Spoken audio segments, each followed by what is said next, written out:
Hi, this is Ray. Ray at Head Split. Ray at head-split.com.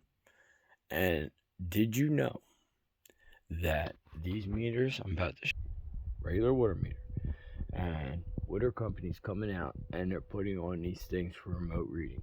I have mine wrapped in tin foil because I don't know if anybody knows anything about these things, but they emit low radiation, and you're living in a house with something that is creating low doses of radiation. Now, they won't comment on this, they won't say anything about it. You see the box that they connected in there? When I found this out, they told me to wrap it in tinfoil to contain the radiation so it doesn't spread throughout the house like that. So that's exactly what I did. But this is so that they can, every grain, every drop of electricity, like it's just ridiculous. You have this is for the water one. They got these electronic water meters so the MUA doesn't have to do water meter readings. So if you see somebody come out and they say, "Hey, I'm here to read your water meter," do not open the door, ask for identification, and make sure you don't have one of those boxes, because if you do, you could ask, "Why are you here to read my meter?" Especially if your water meter's inside your house, if you have a remote box, because no one should be reading your meter if you have one of those boxes. So, just a tip, watch out, because a lot of scam artists and stuff are out there trying to grab money on anything they can.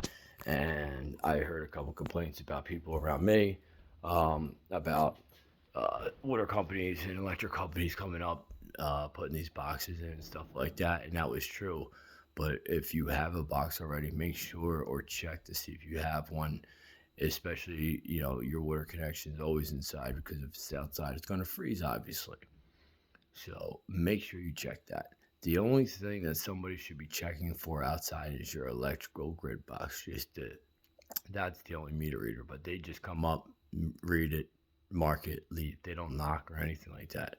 It's very unusual for a meter reader or anyone else to knock up on your door or anything like that. So if anyone knocks and says, "Hey, we're here for your meter, we have to do your meter," even if they look professional, have identification. If you have that box, do not let them in. Say, "Wait right here, lock the door, call the water company, find out what's going on." Because usually you're notified about something like this beforehand, that the water company's coming out on this day, or they'll set up an appointment. They won't just show up and knock on the door and say, "Hey, we're here to install your box." No. This could go bad, because people take advantage of other people that don't think about things like this. So I'm trying to make a little bit of awareness for the crazy ones out there.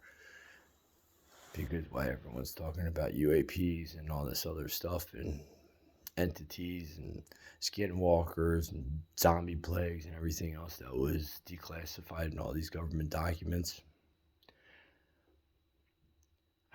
I got my own opinion, and it's crazy, but I don't trust anyone who's lied for more than centuries on what they know and what they have. Like, I was raised Catholic, and the Vatican has archives for 2,000 years. And there's a case, the Orlandi case. It was a docu-series, The Vatican Girl, it's called. You should watch it. The Vatican is very corrupt, and it leads back to mafia ties and this, that, and the other. So I don't trust no one. The U.S. government can say everything's fine. If they say everything's fine, run. See ya.